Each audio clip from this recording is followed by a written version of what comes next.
Hey everybody, thanks for tuning in. It's nice for you to join me. I just wanted to check in with everybody. First, if you've submitted your online orientation, kind of fade me out for just a little bit. This is a tension, this is kind of a scolding coming up. Let me just talk about the reason for the online orientation. It's not because I'm a super bad guy and I want you guys to follow my instructions because for the sake of it, right? This course is 6 weeks long, and what typically happens with a 6-week course online, on top of that, is that by the end of the semester, 50, 60, 70, 80% of the students get an F, right? For no other reason, for many reasons, because well, they didn't understand the expectations. They thought, oh, cool, I can take a college-level course in my underwear and just log in every once in a while and see what happens. Just honestly, just being unclear about what was expected and what was not. So that was the reason for it. If you have not gotten the online orientation questions in, you basically have until Monday. I'll leave it up until Monday. I'll give you one last reprieve, despite the fact that I stated specifically within the online orientation that I don't accept anything late. I will make this one exception. So if you have some sort of circumstances that have prevented you from getting on the online orientation, now's your chance. Monday when I come in, if the students that I have marked have not done it, I will send these names over to admissions and have you dropped. Mainly as a favor to you, because I don't want you guys to get an F at the end of the semester, right? Fs are hard to get rid of. But for those that have, excellent, right?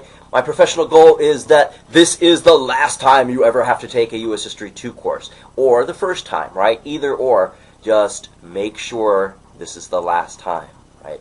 Don't take this course more than once. This is a super important week, like the rest of the weeks after this one. Incredibly important.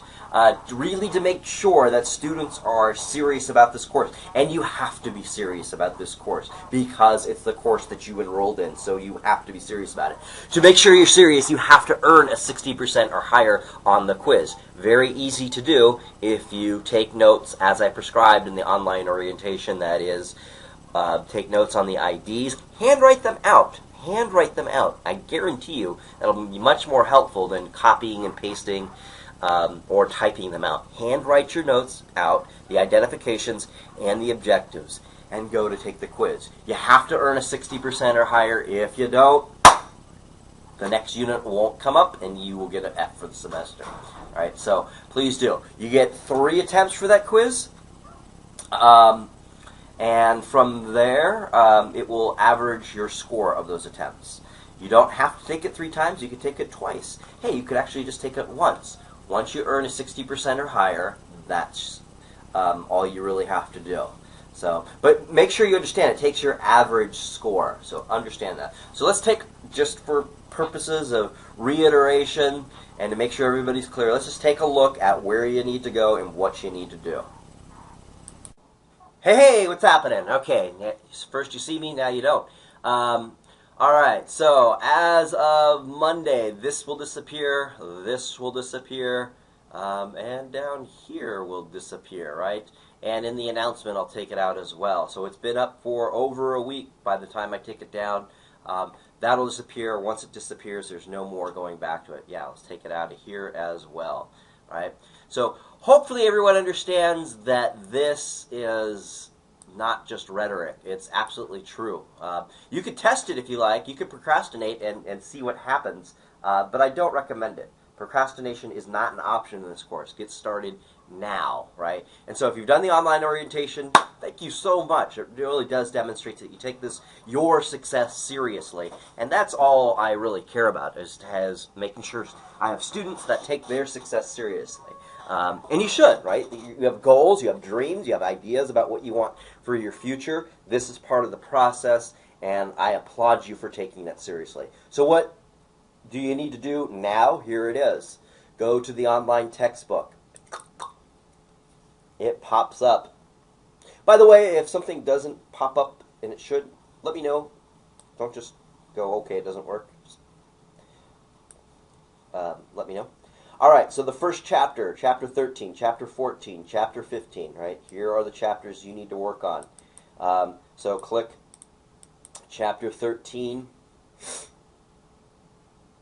and you've got lessons, you've got articles.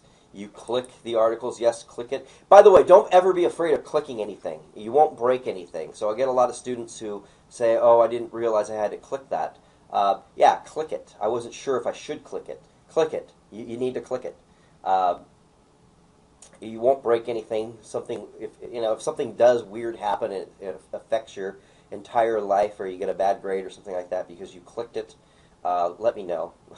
It won't. Just let me know if something like that happens. It won't. So click everything that comes up. So you click this, and if it's in blue, that means you click it. That's blue is basically the universal symbol for a hyperlink. Okay, start lesson. You click start lesson. Now what I recommend doing, this is what I recommend doing on the online orientation, and I mainly recommend doing it because this is probably the way it succeeds. And it's a good idea to probably listen to the person who organized the course, right? Just listen to me. I'm your guide through the dark, right? I've got the flashlight. So if you... What I recommend doing is clicking text and just go immediately to printable version. That way you have the entire text for this section of the lesson. So lesson 39 has presidential reconstruction, the black codes, congressional reconstruction, and a timeline. So what you do is you open that up, print it out. Print it out so you have it with you. Again, everything is open notes, so you might as well print everything out. Print it out and put it into a binder. Put it into a binder. Don't put it into a big stack of papers. You want to put it into a binder and organize that binder, right? So we are in week 1. I think it would be a good idea to get tabs and organize it. Week 1. You could organize it by units. Unit 6, chapter whatever it is. What chapter are we on? Let me make sure I'm talking precisely here. Chapter 13, right? Unit 6, chapter whatever makes sense to you. Do that and put it in there, right? A lot of students who come to me, whether they're taking a 4-month course or a 6-week course, will come to visit my office and they'll say, hey, I'm failing your course. I just don't get this stuff. And so I'll ask to see their notes, and then they pull out a whole bunch of loose papers out of their backpack. Right? How do you make sense of that? You need to print this stuff out. Print it out, and then have your study guides right there with you. Hand write them. Where are the study guides? Glad you asked. The study guides are scrolling down. Don't be afraid to scroll down. So if you see a little line over here like this, scroll down. There's probably more down below that's important, right? The study guides, they're down below. Hand write them down. It'll take you maybe 30 seconds, right? So you got objectives, you have IDs. Hand write them down. If you simply just look at them and go, okay, this stuff here that's written, that's probably what I need to study for. But if you just do that, it might as well be in Greek or Chinese. You have to handwrite it down to develop a cognitive relationship between your mind and your body. So handwrite it down, and then as you read, there it is. Where's the printable version? Oh, there it is. Okay. As you read, when you come across information that helps you answer something from the study guide, whether it's an objective or a study guide, then just respond to that. What students typically do who get into trouble, not like trouble like the police are coming or the IRS, but just in trouble as far as achieving their goals and their grades, is they get an ID and then they immediately fish, right? And phishing is very easy online. So let's say they have an ID that says the 10% plan. Hey. Then they put it in. They do this. And, oh, it's not in there. Okay. They do Control F, right? Control Find. Let's say it's Johnson, right? Okay. There's something about Johnson I need to know. It's in the ID. Oh, there it is. Johnson was a political choice as a running mate because he helped garner votes from war Democrats. Okay, what I'm going to do is I'm going to copy and I'm going to paste that. This is what a student does who gets in trouble. And then they put that into their notes, right? That's called phishing. That doesn't work. What works is actually reading the material.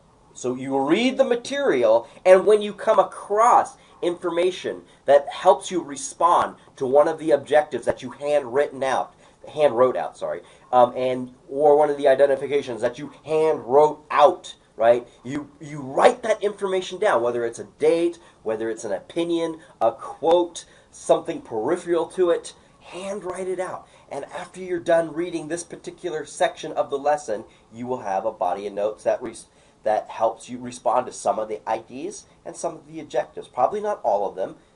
That will probably happen as you get through the entire chapter, right? Next thing you want to do is to go to black codes, go to text, print it out, right? Read it, take notes. And then after you're done reading, you simply push. Then you can go to presentation. By the end of 1865, many Northerners were beginning to wonder who... And look at those pretty pictures of maps and of trees and of historical figures. And take notes again. And if it goes too fast, you push pause and write that down. Use this tool. It's a great tool. And then you could check this stuff out, and you could check this stuff out, and you just keep going.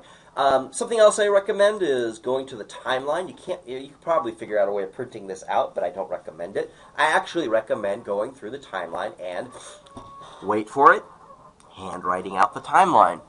It might take you maybe 3 minutes to handwrite the whole thing, but it will be 3 minutes that will help you prepare for success. That way, when you go to take the quiz, you're not relying on soul memory or a bunch of copied and paste text that are randomly placed within a piece of paper in a document somewhere, right? You have organized notes that you can refer to, that you know exactly where all it is because you organized it. And it has to be organized, I guarantee it. There is no time to be disorganized. Take the time to be organized. It doesn't take that long. Do that and you will succeed, I guarantee it. So, you've read the material. Oh, let's just go through this too. There are always articles, not always, but almost always. There are some chapters where there aren't articles, but usually there are. There are PDFs. Open it up, read it, take notes, use the study guides, handwrite the notes out as you come across information that helps you respond to the questions.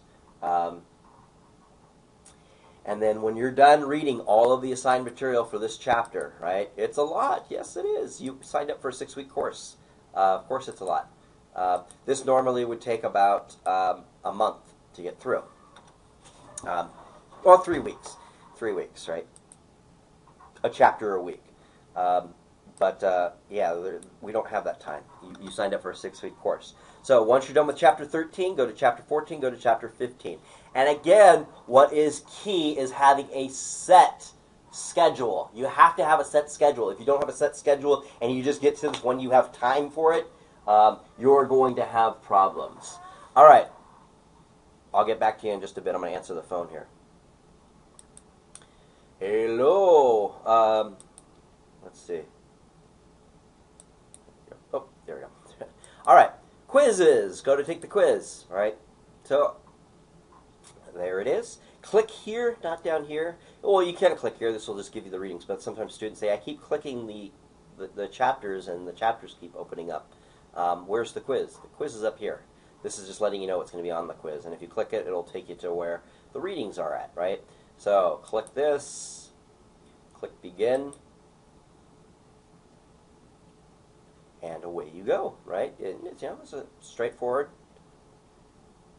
See, so there are some of the questions. You can write them down right now, so you have the questions ahead of time.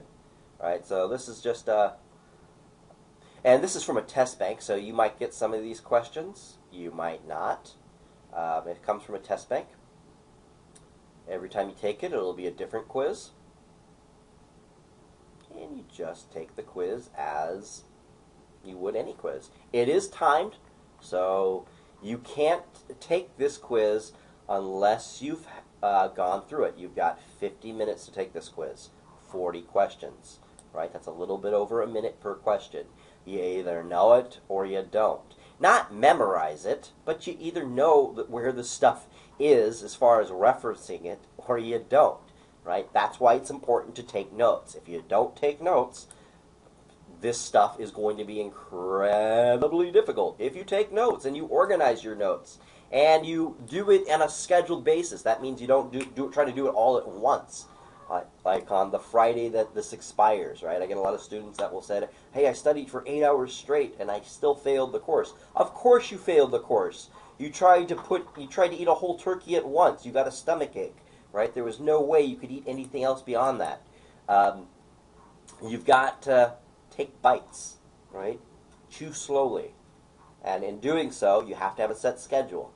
Whether it's every Monday, Wednesday, Fridays from 8 p.m. to 10 p.m.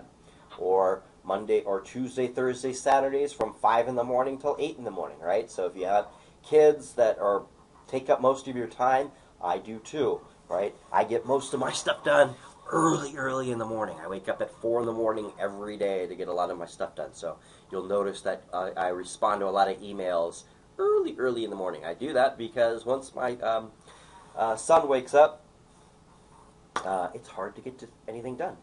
So you got to understand what challenges and obstacles are in your way and create a set schedule that will make sure that those things don't get in your way.